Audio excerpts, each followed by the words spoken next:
আসসালামু আলাইকুম। চতুর্থ শ্রেণীর ছোট্ট বন্ধুদের আজকের ক্লাসে জানাই স্বাগতম। বন্ধুরা, তোমাদের বইয়ে যে সংখ্যার তুলনা অধ্যায়টা আছে সেখানে কোন সংখ্যাটা বড়, কোন সংখ্যাটা ছোট, অথবা অনেকগুলো সংখ্যাকে যদি আমরা ক্রমানুসারে সাজাতে যাই, বড় থেকে ছোট অথবা ছোট থেকে বড়, সেখানে আমাদের কোনটা বড় সংখ্যা কোনটা ছোট সংখ্যা সেগুলো চিনতে অনেক কষ্ট হয়ে যায়। যদিও ছোট সংখ্যাগুলো নিয়ে তোমাদের সমস্যা হয় না, যখনই 5টা ডিজিট 6টা ডিজিট এমন চলে আসে তখন তোমরা অনেকেই হতাশ প্লাস ভয় পেয়ে যাও। তো সেইটা কিভাবে তোমরা সবচেয়ে সহজভাবে করতে পারবা সেটা নিয়ে আজকে তোমাদেরকে বলবো। তো প্রথমে সংখ্যার তুলনাতে আমরা কোন সংখ্যাটা বড় কোন সংখ্যাটা ছোট এইটা প্রথমে খেয়াল করব যে যে দুইটা সংখ্যা থাকবে সেই সংখ্যা দুইটার ভিতরে কার ডিজিট বেশি।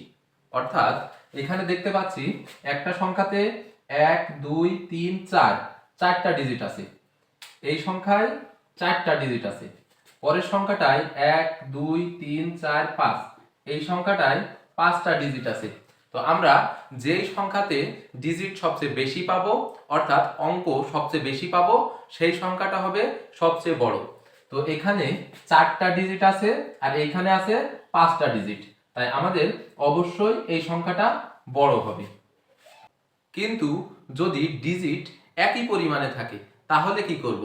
ডিজিট একই পরিমাণে যদি থাকে, যেমন এই সংখ্যাটা দেখো 5 7 5 7, একটা দুইটা তিনটা চারটা, এটা হলো 5 8 5 7, এটা এখানেও চারটা এখানেও চারটা। ডিজিট যেহেতু একই পরিমাণে, তাই আমরা প্রত্যেকটা সংখ্যার যে বৃহত্তম স্থানীয় যে ডিজিটটা আছে সেটা মিলাবো। প্রথমে এখানে 5 এখানেও 5 একই, এখানে 7 এখানে 8, তার মানে এই ডিজিটের চেয়ে এই ডিজিটটা বড়, তাই অবশ্যই এই সংখ্যাটিও বড় হবে।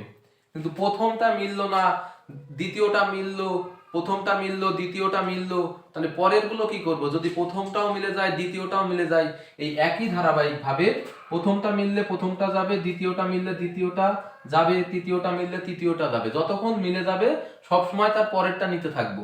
যেমন এখানে 6 আছে এখানেও 6 আছে, এখানে 9 আছে এখানেও 9 আছে, এখানে 7 এখানেও 7, এইখানে 2 এইখানে 5, যেহেতু এইটার চেয়ে এটা বড় তাই এই সংখ্যাটা বড় হবে। অর্থাৎ যতক্ষণ পর্যন্ত মানে ছোট বড় না হতে থাকবে, মানে মিল থাকবে, ততক্ষণ পর্যন্ত আমরা নিতেই থাকবো, এগোতেই থাকবো সামনের দিকে। তো এইভাবে আমরা কোন সংখ্যাটা বড় কোন সংখ্যাটা ছোট নির্ণয় করব। তো বন্ধুরা, কেমন লাগলো আজকের ভিডিওটি সবাই কমেন্ট করে জানিয়ে দিও।